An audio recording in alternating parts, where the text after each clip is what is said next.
মঞ্চে আসেন আজকের এই মাহফিলের সম্মানিত অতিথি সোনাপুর মাজহারুল উলুম আলিম মাদ্রাসা সম্মানিত প্রিন্সিপাল মাওলানা কুতুবুল আলম সাহেব, অন্যান্য অতিথিবৃন্দ, সম্মানিত মুরব্বিয়ানে কেরাম, এলাকাবাসী, যুবক ভাইয়েরা, সর্বস্তরের সুধী মণ্ডলী, আমি সবাইকে প্রাণঢালা মোবারকবাদ জানাচ্ছি। আমরা আল্লাহ রাব্বুল আলামিনের শুকরিয়া আদায় করছি যে আল্লাহ রাব্বুল আলামিন আমাদেরকে আজকে একটা মুবারক মাসে একটি মহতী মাহফিলে উপস্থিত হওয়ার তৌফিক দান করেছেন। আমরা আল্লাহর শুকরিয়া আদায় করি, আলহামদুলিল্লাহ। এই মাস মুহররম মাস। মুহররম মাস যে কারণে ইসলামের ইতিহাসে বিখ্যাত, তার মধ্যে যে দিনটা মূল উপলক্ষ সেটা হলো আশুরার দিন। আশুরার দিন ইসলামের ইতিহাসে অনেক ঘটনা সংঘটিত হয়েছে। তো যদিও এই মাসের অন্যতম উপলক্ষ হলো আশুরার দিন, কিন্তু শুধু আশুরার দিন না, বরং এই পূর্ণ মাসটাই একটা মুবারক মাস। কারণ হাদিস শরীফে আছে রাসূল পাক সাল্লাল্লাহু আলাইহি ওয়াসাল্লাম এই মাসকে আল্লাহর মাস বলে উল্লেখ করেছেন। আর হাদিস শরীফে আছে এই মাসের মধ্যে এমন একটা দিন আছে যেদিন আল্লাহ রাব্বুল আলামিন একদল মানুষের তওবা কবুল করেছেন এবং আরেকদল মানুষের তওবা কবুল করবেন। এবং হাদিস শরীফে এটাও আছে যে রাসূল পাক সাল্লাল্লাহু আলাইহি ওয়াসাল্লাম বলেছেন যে ইন কুনতা সাইমান বা'দা শাহরি রমাদান ফাসুম আল মুহররম, যে যদি তুমি রমজান মাসের পর কোনো মাসে রোজা রাখতে চাও তাহলে মুহররম মাসে রোজা রাখো, কারণ এটা হলো আল্লাহর মাস। তো এই মুহররম মাস অত্যন্ত গুরুত্বপূর্ণ। এই মাসে ইসলামের ইতিহাসে অনেক গুরুত্বপূর্ণ ঘটনা ঘটেছে। এই মাসের মধ্যে মাসের 10 তারিখে আশুরার 10 তারিখ কি ঘটনা সংঘটিত হয়েছে এই বিষয়ে হাদিস শরীফের মধ্যে অনেক বর্ণনা আছে। এর মধ্যে বুখারী শরীফের মধ্যে একটা বর্ণনা আছে যে রাসূল পাক সাল্লাল্লাহু আলাইহি ওয়াসাল্লাম যখন হিজরত করে মদিনায় তশরিফ নিলেন, তখন দেখলেন যে মদিনার ইহুদিরা রোজা রাখছে আশুরার দিনে। তখন রাসূল পাক সাল্লাল্লাহু আলাইহি ওয়াসাল্লাম জিজ্ঞাসা করলেন, মা হাযা মিনাস সাওম, এটা কিসের রোজা? তারা বললেন, হাযা ইয়াউমুন সালিহ, যে এটা একটা ভালো দিন, একটা নেক দিন। হাযা ইয়াউমুন নাজ্জাল্লাহু বনি ইসরাঈলা মিন আদুওয়িহিম, এটা এমন একটা দিন যেদিন আল্লাহ রাব্বুল আলামিন বনি ইসরাঈলকে তাদের শত্রুদের থেকে মুক্তি দিয়েছেন। ফাসামাহু মূসা, সুতরাং এই দিন মূসা আলাইহিস সালাম রোজা রেখেছেন। একথা শুনে রাসূল পাক সাল্লাল্লাহু আলাইহি ওয়াসাল্লাম বললেন যে আনা আহাক্কু বিমূসা মিনকুম, যে আমি তোমাদের চেয়ে মূসা আলাইহিস সালামের অধিক ঘনিষ্ঠ। এরপর ফাসামাহু, তিনি রোজা রাখলেন, ও আবার বিসিয়ামি, আর এই দিন রোজা রাখার নির্দেশ দিলেন।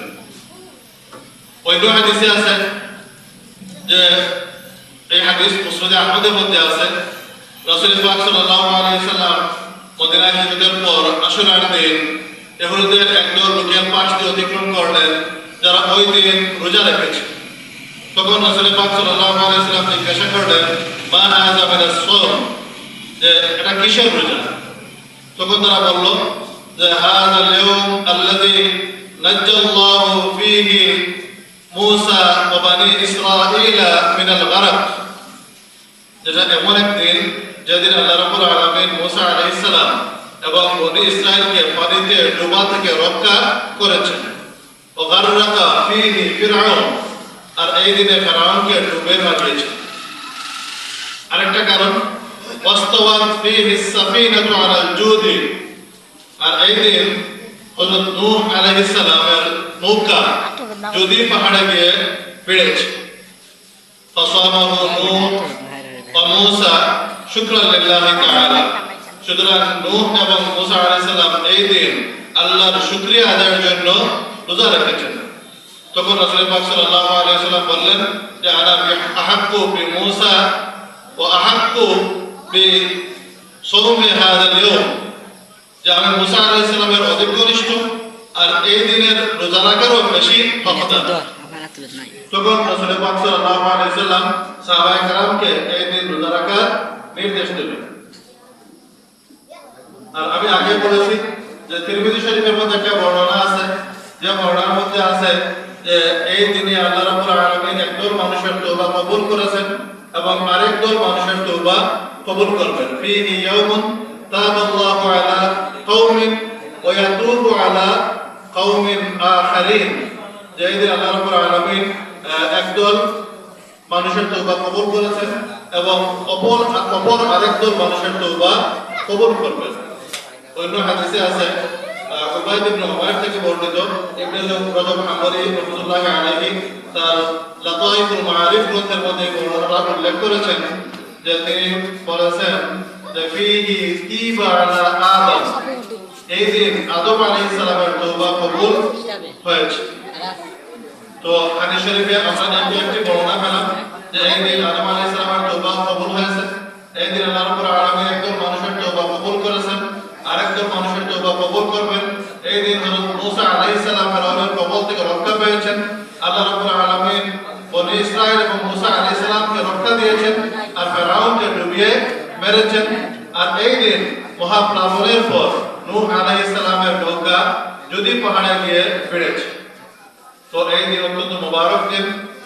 এই দিনের মূল আমল হলো রোজা রাখা। রাসূল পাক সাল্লাল্লাহু আলাইহি ওয়াসাল্লাম নিজে এই দিনে রোজা রেখেছেন, সাহাবায়ে কেরামকে এই দিনে রোজা রাখতে নির্দেশ দিয়েছেন। বুখারী শরীফের মধ্যে একটা বর্ণনা আছে যে রাসূল পাক সাল্লাল্লাহু আলাইহি ওয়াসাল্লাম বনি আসলাম গোত্রের একজন ব্যক্তিকে মানুষদের নিকট এই ঘোষণা দেওয়ার জন্য পাঠিয়েছিলেন যে আশুরার দিন মানুষদের মধ্যে এই ঘোষণা দেওয়ার জন্য পাঠিয়েছিলেন যে আন্নামান আকালা ফালিয়াসুম বাকিয়াতা ইয়াউমিন ওয়া মান লাম আকালা ফালিয়াসুম ফাইন্নাহু ইয়াউমু আশুরা, যে তোমাদের মধ্যে যে আজকে রোজা মানে সকালবেলা খেয়ে ফেলেছে, আগে রোজা রাখে নাই, সকালে উঠে কি করেছে খাবার খেয়েছে, সেও যেন দিনের বাকি অংশ রোজা রাখে, আর যে খায় নাই সেও যেন রোজা রাখে। কারণ হলো কি যে আজকের দিন হলো আশুরার দিন। হাদিস শরীফের মধ্যে এটাও আছে যে জাহেলি যুগে কুরাইশরাও আশুরার দিনে রোজা রাখত। এই বর্ণনাও আছে যে রমজানের রোজা ফরজ হওয়ার আগে আশুরার রোজা ফরজ ছিল, আর যখন আশুরার রোজা ফরজ হয়ে গেল তখন রমজানের রোজা নফল হয়ে গেল, তখন যারা চাইতেন রোজা রাখতেন, যারা চাইতেন না রাখতেন না। এটা হলো রাসূল পাক সাল্লাল্লাহু আলাইহি ওয়াসাল্লাম যখন আশুরার দিনে রোজা রাখলেন, সাহাবায়ে কেরামকে রোজা রাখার নির্দেশ দিলেন, তখন সাহাবায়ে কেরাম বললেন যে এটা তো এমন একটা দিন, ইন্নাহু ইয়াউমুন তুআযিবুহুল ইয়াহুদ ওয়ান নাসারা, এটা তো এমন একটা দিন যে দিনকে ইহুদি এবং নাসারারা সম্মান করে, গুরুত্ব দেয়। মানে ইহুদি নাসারা যে দিনকে গুরুত্ব দেয়, আমরা কি সেই দিনে রোজা রাখবো? সাহাবায়ে কেরাম আল্লাহর রাসূলের নিকট এই আলোচনা করলেন। তখন রাসূল পাক সাল্লাল্লাহু আলাইহি ওয়াসাল্লাম ফরমালেন যে তোমরা কি করো, ইহুদিদের সাথে মুখালাফত করো, তোমরা কি করো, আগের দিন রোজা রাখো। সুমু ইয়াউম আশুরা ওয়া খালিফু ফীহি আল-ইয়াহুদ সুমু ইয়াউম ক্বাবলাহু ইয়াওমান আও বা'দাহু ইয়াওমান, যে তোমরা কি করো, আশুরার দিন রোজা রাখো, আর এই ক্ষেত্রে ইহুদিদের সাথে বিরোধিতা বৈপরীত্য করো, মুখালাফত করো, তোমরা আগে একদিন রোজা রাখো অথবা পরে একদিন রোজা রাখো। এবং রাসূল পাক সাল্লাল্লাহু আলাইহি ওয়াসাল্লাম নিজে বলেছিলেন যে ইনশাআল্লাহ আমি আগামী বছর কি করব, 9 তারিখ রোজা রাখবো। কিন্তু রাসূল পাক সাল্লাল্লাহু আলাইহি ওয়াসাল্লাম আগামী বছর পর্যন্ত দুনিয়ার জমিনে বাকি থাকেননি, তিনি দুনিয়া থেকে তাশরীফ নিয়ে গিয়েছিলেন, বিদায় নিয়ে গেছিলেন, এ কারণে তিনি রোজা রাখতে পারেননি। কিন্তু তিনি নির্দেশ দিয়েছেন যে তোমরা ইহুদিদের সাথে কি করো, মুখালাফত করো। সুমু ক্বাবলাহু ইয়াওমান আও বা'দাহু ইয়াওমান, যে তোমরা আগে একদিন রোজা রাখো অথবা পরে একদিন রোজা রাখো।